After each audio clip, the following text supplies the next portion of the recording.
we can go live, and let's see if the people are around there. We are live right now. We still have 2 minutes, so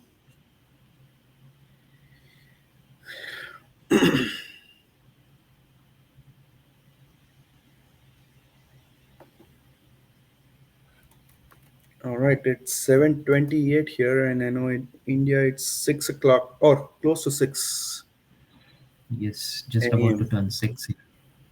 Yeah, early morning. Yeah. People might be coming back from Thanksgiving, so this might be a good, interesting topic. Mm. So let's see.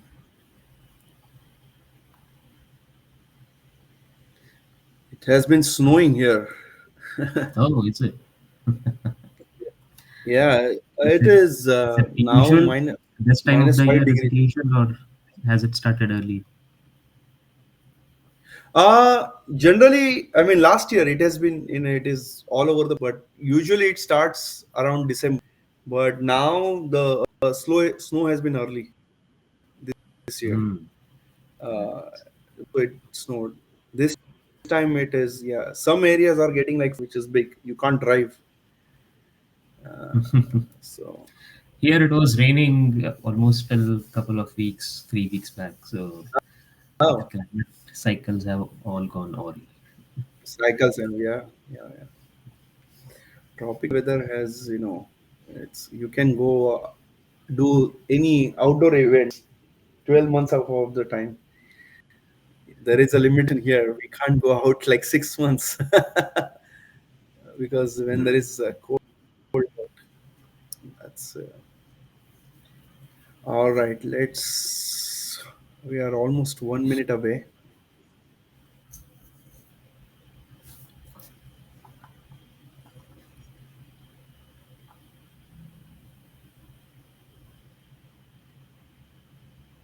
I think we can start.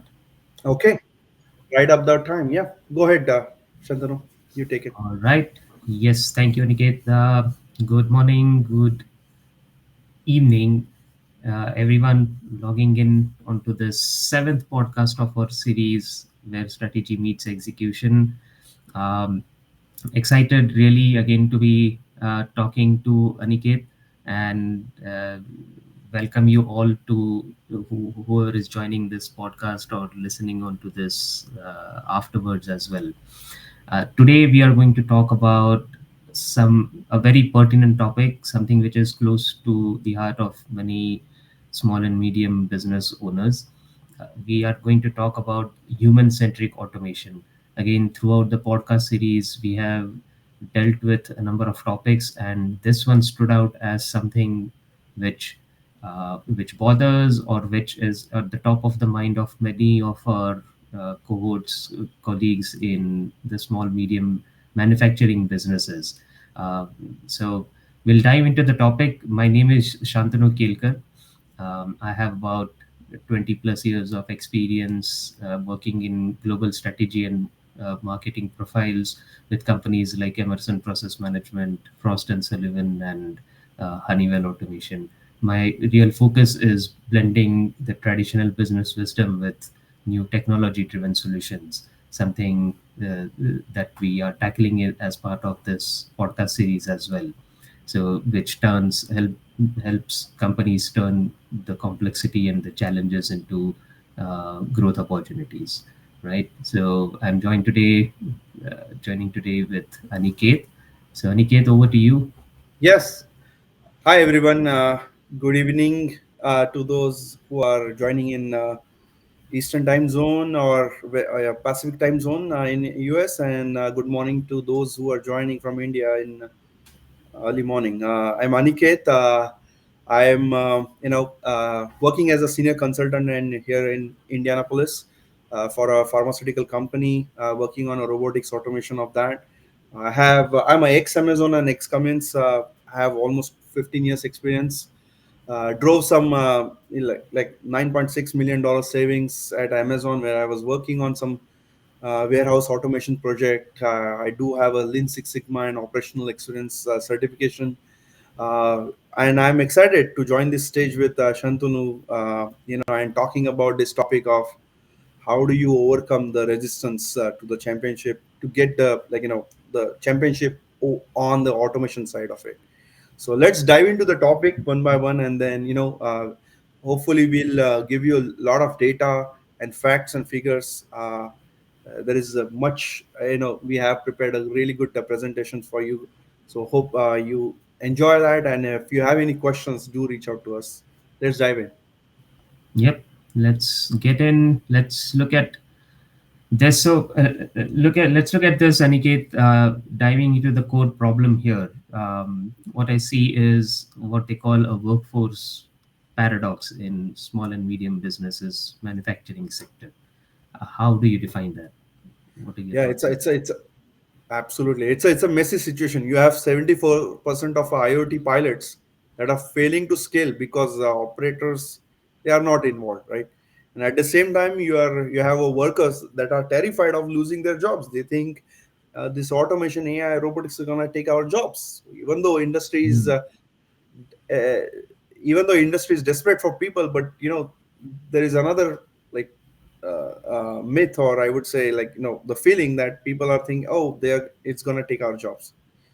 Hmm. So the fact check: did you know, despite the fear of automation, there are currently 2.1 million unfilled manufacturing positions, and that's, Oh, I would say, it's a that data is very staggering, and it's mainly it's a global actually picture. 2.1 million jobs, manufacturing positions. It's a huge number.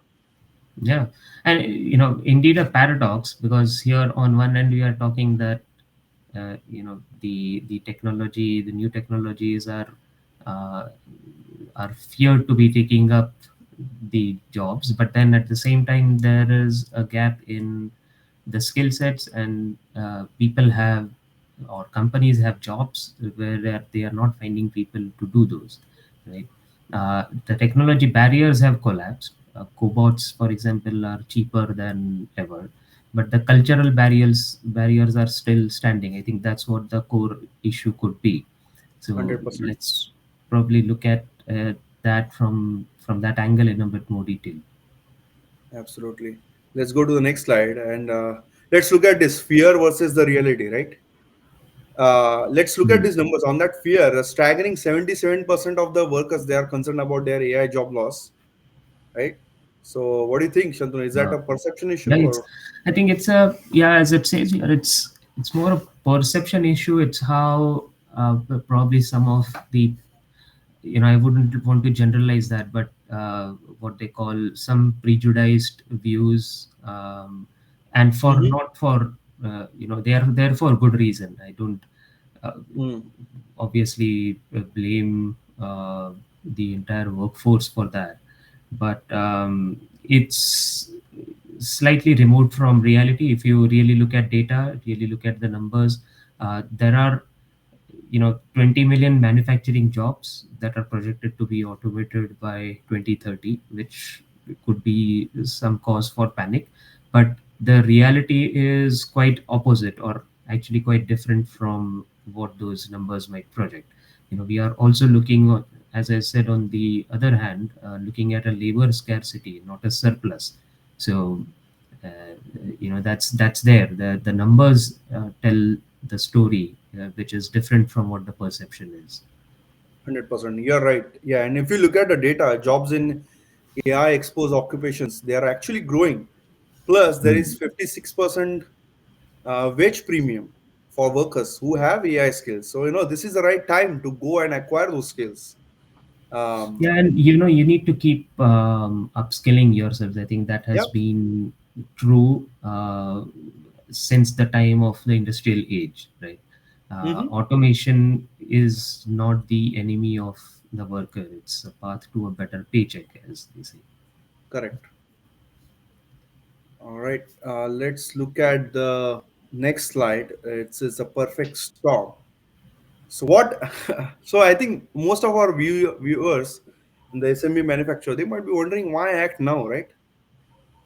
I mean, Yeah, that's why I call this as a perfect storm. Yeah, and even if you purely go by economics, it's just undeniable the fact that um, now is the time to act on it. We have been again saying this in our previous episodes as well. Don't think of this as something which is a hype cycle, which I may not be interested in this right now. We'll see in next 3 or 4 years how things go. No, that's not what it is. It is happening now. Um, Even if you just track a KPI like the entry price for uh, a cobot, like let's say a UR3E. And why I'm taking that is that shows where in the technology cycle that technology or uh, that tech piece lies. And it clearly shows that the entry price for cobots is now at around 25,000, right? And which has come into that affordable space, which tells us that in that life cycle the technology is ready to be adopted now. And only 1% of companies currently have mature deployment strategies, so there's a massive opportunity window for those who are going to act now and act fast. Oh, well said. Yeah, you mentioned that 1% currently have that, which is a huge gap, right? We have like affordable tech and workers who are ready for those wage premiums. Yet, so few Absolutely. companies have a strategy to put them together. Absolutely. Yeah. And I think on the next one, which brings us to again an often talked about phrase, pilot purgatory. What do you have to say about it? Oh, yeah. This is I've seen this too many times, Shantanu. So like 75%, 74% almost of IoT, Internet of Things pilots have failed to reach production, Yeah, and we need to get to that reason why. yeah. I think What do you it's think? Yeah. usually the technology first trap again. Companies getting swayed by the hype cycles or the hype created around these technologies. They buy robots first without a business case, or even if they are adopting the pilot approach, they put the pilots on areas of the plant or areas of the business which has siloed data, where a pilot can work on one machine or one part of the process, but then it's not scalable because it's not talking to other parts of the system and just becomes isolated. Good point. But do you think? I mean, I believe there is a way out, right? Companies with C-suite sponsorship, they can achieve 70% plus success rate compared to the less than Mm. 30% for a bottom initiative, right? We have a data to show that. So I think we must have leadership buy-in to make this project successful. Well said, Aniket, because again, most of these things, I think we have elaborated it on the next slide Hmm. a bit more. But in all of these things, I think one key factor is to look at the what's in it for me Hmm. factor, right? And it's true not just for the leadership, but also it has to come grounds up. You have to get that buy-in from the floor. You have to answer what's in it for me. And as far as the shop floor is concerned, I think the top priority is going to be always safety. Hmm. Yeah, safety you can't ignore. That should be the first priority. I 100% agree. And but we need to frame a automation as a way to remove the dull, dirty, and dangerous task, right? That Mm. should be the framework of thinking. And little bit Mm. fact check, I want to just put it out for the audience. The automation is projected to drive around 5.9% injury reduction by 2030. That is Wow. a big number. I mean, that's you should be look at the current OSHA numbers that has been populated, and like if you are projecting almost 6% injury reduction, preventing almost around 161,000 injuries annually, that's Wow. huge. Yeah. even in terms of dollars, it's 1.7 billion in annual savings. Wow. That's a huge number. Correct. And while we say that, I think we also have to be honest about the risks. Again, we have been balancing our views on all these True. aspects for True. in every No, I episode. But let's look at the risks too. yeah. I mean, if we talk about risk, worker optimism is high. 72% believe AI will make plants safer, but we have to watch out for repetitive motion injuries if Hmm. humans are forced to keep up the machine space, right? Right.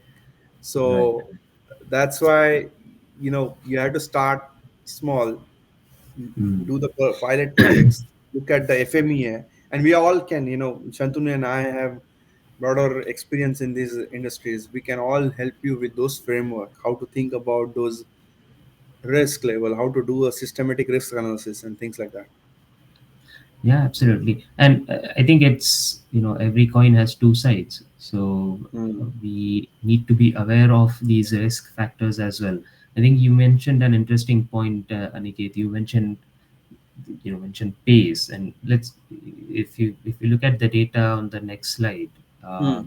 taking into account the safety first, what's in it for me factor, then the data also shows us a picture. Amazon had a 41% injury rate versus the industry average of 28%. So someone who is at the forefront of adopting automation, robotics in Mm. their uh, warehousing processes did see an increased injury rate. Right? Yeah, yeah, and that is a pace paradox that I was saying. Like pace paradox, like severe injuries might go down because robots are doing heavy lifting, but the Hmm. repetitive strain, like strain that is coming up because of you're doing a repetitive task, that goes up. Right. Right. So, although on one hand you have numbers that show that the injuries and Mm. the safety incidents are coming down, but Mm. there could be a flip side to that. There Mm. could be collateral damage angle to it. So, the messaging has to be that the cobots, if they are employed for doing the heavy lifting, Yeah, you control the pace of how much and how fast you use those cobots. Right? I think that's true. going to be the key. Very well said. Yeah. That brings out to our next slide, proof point. It's a Vanamatic Ohio SMB, very well known. Mm. Let's look at their success story. Like, it's a SMB in Ohio. Okay. You want to cover the number? They had a like Yeah, some. I think they had a. It looks like they had a very labor intensive bottleneck. Hmm. They brought in automation, but I think what they did right was, again, we have been talking about involving operators from the design phase. I think that's Yeah. what they did right. And that's why look at the results, 40 to 50% labor savings on the process. Hmm. That's a really huge. But here is the key stat: zero operators get laid off. Yeah, I think So that's you have put it in front and center here, and that's where it should be. mm, An absolute, uh, an absolutely uh, compelling number here. No layoffs because of automation. I think that's the definition of augmentation promise fulfilled. well That's what said. everyone would want to see. Absolutely, absolutely. And that's why when we started this slide presentation earlier, we said like that there could be a perception about this robotics AI is going to take our jobs.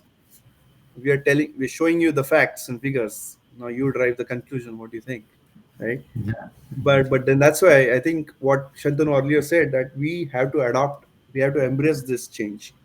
How we do it is learn, like upskilling ourselves, like learning this technology, doing what is needed to adapt to this technology, because the benefits are huge. mm, With that, let's go to the next slide and talk about this. Um, Participatory design, yeah. This is right. another vanematic success was participatory design. Yeah, the numbers again talk for themselves. When you involve operators, when you involve the shop floor, Mm-hmm. you get 85% adoption within 6 months. As in, what more Wow. can you ask for? Right? Again, a fact check, a participatory design also leads to a 40% reduction in production delays and errors. Again, ticking the box on gaining productivity across the value chain. It's again not just isolated, it's having an impact across your production schedules as well. Yeah, absolutely. It makes sense. And if I help build a solution, I'm going to want to use it, right? If you force it on me, I'm going to find reasons why it doesn't work. Yeah, So, absolutely. I think it's again very human that this mhm. happens, and we can't ignore the human factor in any of this. Although we are talking automation, we are talking machines. It all comes down to eventually how we humans, both in the leadership segment, on the shop floor, the workers, the executives, how they interact with each other. And once those psychological barriers are lowered, some of these things they can just take off. Right? They can then start showing the real value that they True. carry. So And that's a let's. that's very, I would say, constructive participation. You want Hmm, people to be involved in this journey. Uh, I don't see it as a like a criticism, but I see it as a okay. If I'm introducing some solution, the people who are gonna use it, they're gonna find a way how it is gonna fail, and then I'm gonna fix it. That's gonna be a challenge. So let's work together, and they might give us some better ideas how to fail safe that design. So it's a hmm, win-win situation. I would always take it as a, and that's why we have a pilot, right? Pilot. These are hmm. all the things that you test before you real scale it up and apply it to all other processes. Absolutely. No, that's right. And we have this four-gate Hmm. business validation process to avoid the pilot purgatory that we spoke about earlier, right? Correct. So So can you walk us through the gates, Shantanu? yeah, absolutely. So if you look here, gate one is lock the business case with measurable KPIs. As we saw earlier, people who get swayed by the hype cycle, they buy the technology first without having a proper business case in place, without having proper measurable KPIs as part of that business case, which is not desirable. That's almost always leads you to a failed pilot project. So gate one is absolutely important to have a locked or a firm business case with measurable KPIs as part of it. Gate two then is forming a cross-functional team, which includes your IT department, your shop floor, your OT, as well as the human resources, the, Together. the workforce management teams as part of the whole plan. Right? And what about the gate three? Yeah, then you verify interoperability. Again, we touched upon that topic that if it doesn't connect to other parts of the system through the ERP or the manufacturing execution system, it shouldn't be implemented. It just doesn't pass the muster Hmm. because things done in isolation are not going to help you. You might find some early successes there, but you won't be able to scale it further because as you go through the system, go through the value chain in your production, the challenges are going to be slightly different. And then you are not in a position to apply that solution for other problems if you have not made it cross functional or you have not made it interoperable. True. And then finally, you have gate four, which is pre-approving the scale budget. Hmm. So you don't just get stuck after the pilot, right? Yeah, you have to lay out the full roadmap for the final implementation as well. Although you start with a smaller pilot, You have to know what it entails, what kind of investments should be done to take it to the full volume, in terms of TJ. Correct. But just don't get stuck after the pilot. Think of Yeah, that is important. eventual implementation. Yeah. All right, let's look at the next slide, upskilling ROI. Mm. Now the training cost, the training, it costs money, right? About 1200 dollar Yeah. per person. It does, and if you have on top of that, if you have a higher turnover, uh, like you see here, about 37%, that that ROI is destroyed. That upskilling ROI is destroyed. So the analysis show that the net ROI is only viable if you have a retention strategy. You can't just Mm. upskill people and let them walk out of the door, right? No, absolutely. I think that's very important. Again, something that every company that I have been talking to, every SMB in general, but more particularly or more specifically pertinent for manufacturing SMBs, is this issue of retention, or uh, Hmm. the flip side of that, the attrition part. With high attrition rates, it just demoralizes the ownership or the leadership in the company to invest anything in upskilling the workers or upskilling their employees, right? Uh, and we do see a trend which is moving towards more attrition. I think there has been a shift in what the employee population or the worker population wants from the job, and it's a whole different topic on how there have been cultural shifts as well. But we do see that the attrition is increasing, and one of the things, in fact, again, to flip this argument over, is to look at things like automation and upskilling to actually keep the workforce intact and keep the workforce bought into that whole value, bought into that whole vision of Yep. making a very efficient and profitable company by use of automation. So, it's a double-edged sword, but you have to use it quite intelligently, smartly, so that it doesn't hurt you. Hmm. Well said. Yeah. And then you also have to measure the right things. As I was saying, we need cultural KPIs. There have been cultural shifts going on into how employees, workers are thinking about their jobs, whether the jobs are fulfilling or not, so on and so forth. But you need to have cultural KPIs as well. Yeah, and while talking about KPIs, you need to be very careful about the good hearts law, right? Mm. Which means if you make a metric a target, people will game it. So measure the right KPIs. Do not just like have KPIs for everything, and then because then the overuse of KPI will also hurt the people morale as well as they try to game the system just to achieve Right. it, and that defeats the purpose of the KPI itself.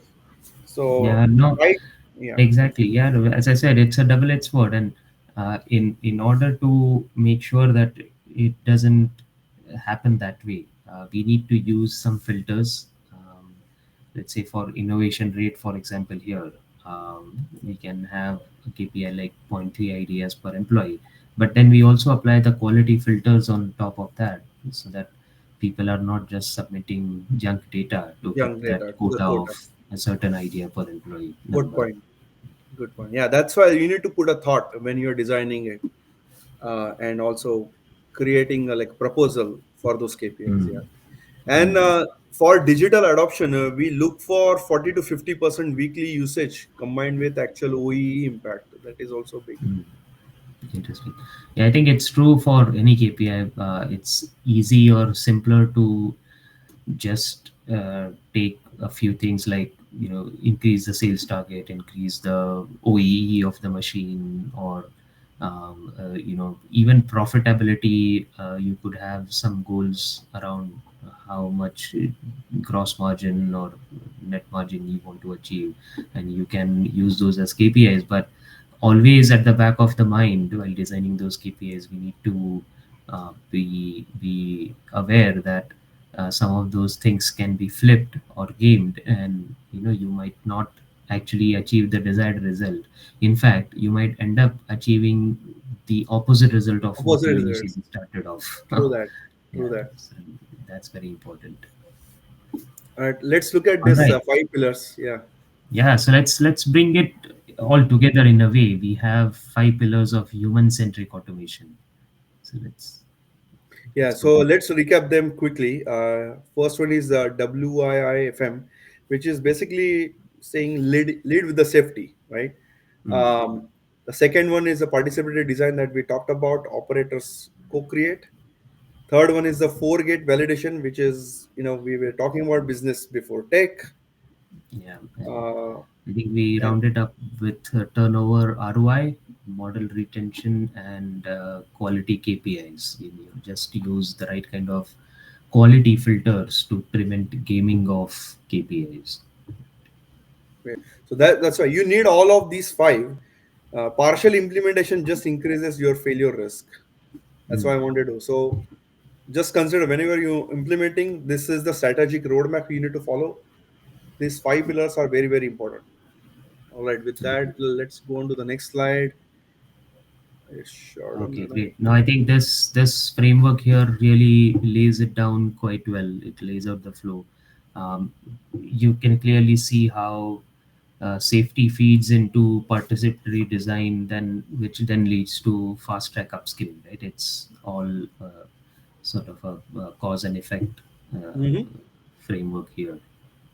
And then look at the results. They speak for themselves, right? 85% adoption rate, 75% time reduction, and 70% success rate. That's all lined up.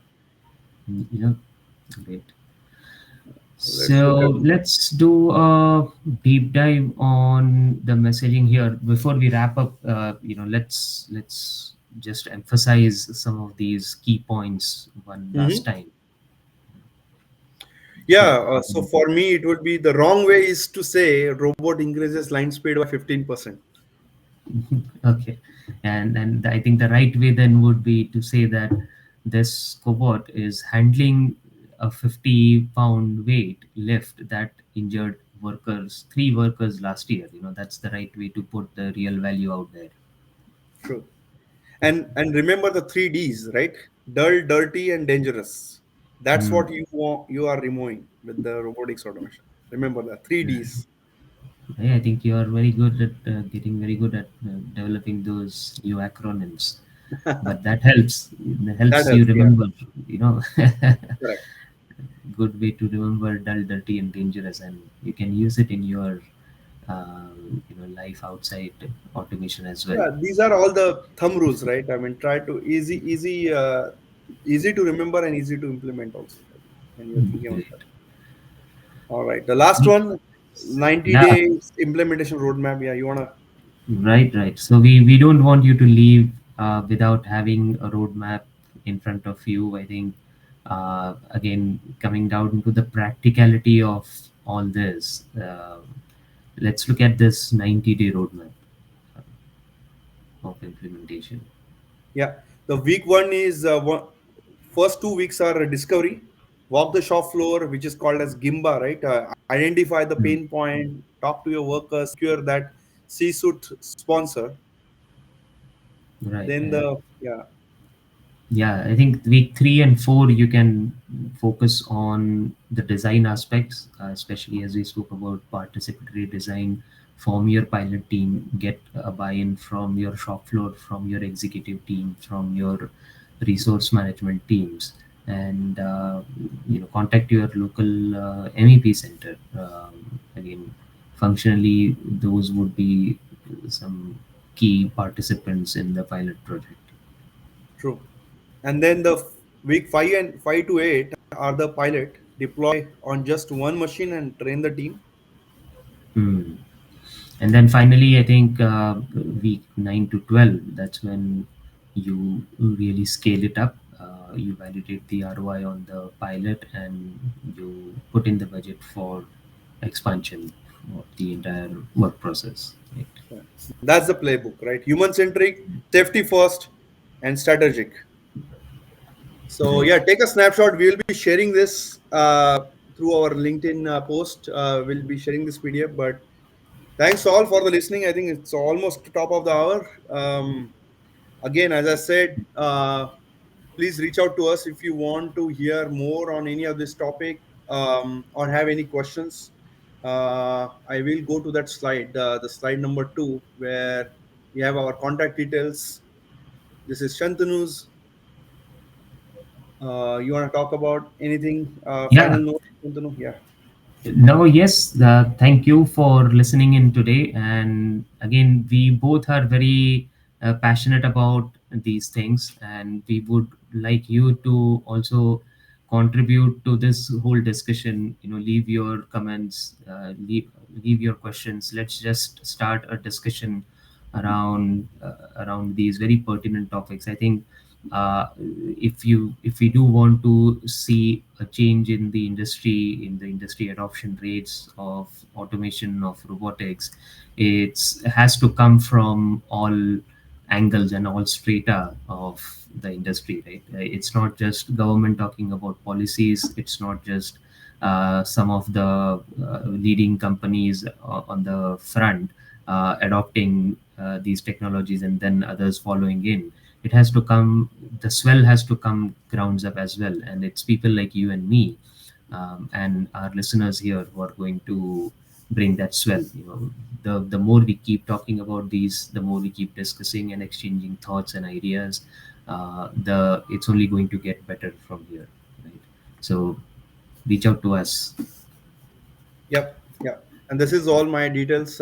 Reach out to me as well on my LinkedIn, my email. Thank you all for listening. Have a good night and have a great day in India. Just do, post, comment if you have any questions or you like it. Do share with your people who might think might be, adding value, as well as you might be interested in this topic. We'll all would like to hear from you. Thank you all. See you next Great. time. Thank you. Have a good day. Stay safe. Bye.